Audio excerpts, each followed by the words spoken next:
আজ সকালে হরিপাল বিধানসভার অন্তর্গত নারায়ণপুর বাহিরখণ্ড অঞ্চলের নন্দকুটির শিব মন্দিরে পুজো দিয়ে প্রচার শুরু করেন তৃণমূল প্রার্থী মিতালি বাগ।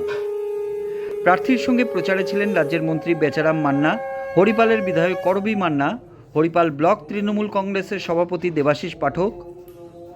এদিন হরিপাল বিধানসভার নারায়ণপুর বাহিরখণ্ড অঞ্চল, দারহাট্টা অঞ্চল, পশ্চিম গোপীনাথপুর অঞ্চলে জনসংযোগ করবেন প্রার্থী।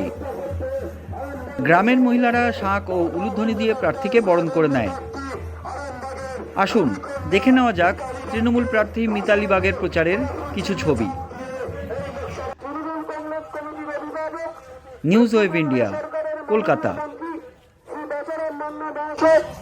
উপস্থিত হয়েছেন আমাদের মধ্যে আমাদের হরিপাল বিধানসভার সম্মানীয় বিধায়ক ডক্টর করবী মান্না মহাশয় এবং আরামবাগ লোকসভা সরকারের দীর্ঘদিনের বাংলার প্রতি বঞ্চনার বিরুদ্ধে সাম্প্রদায়িকতা বিচ্ছিন্নতাবাদ মেরুকরণের স্নেহাধন্য তৃণমূল কংগ্রেসের প্রার্থী এসে উপস্থিত হয়েছেন আমাদের তৃণমূল কংগ্রেসের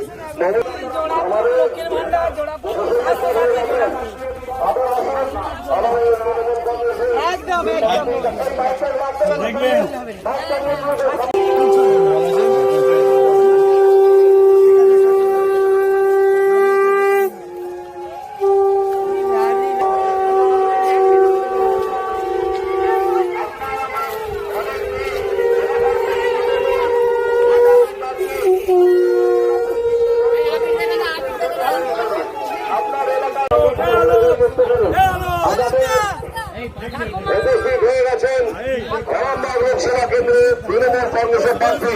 আপনারা আসেন, আপনার দরজা আপনার কাছে এসে উপস্থিত হচ্ছেন মিতালি বাগ আরামবাগ লোকসভা কেন্দ্রে তৃণমূল কংগ্রেসের প্রার্থী। আপনাদের কাছে আশীর্বাদ থেকে আপনারা আসেন, আপনাদের কাছে মিতালি বাগ এসে উপস্থিত হয়েছেন আপনাদের ঘরের মেয়ে। আপনাদের কাছে আশীর্বাদ থেকে আপনাদের কাছে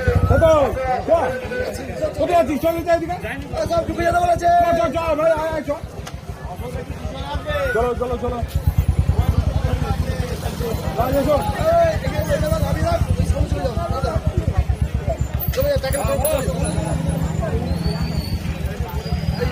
কোথায়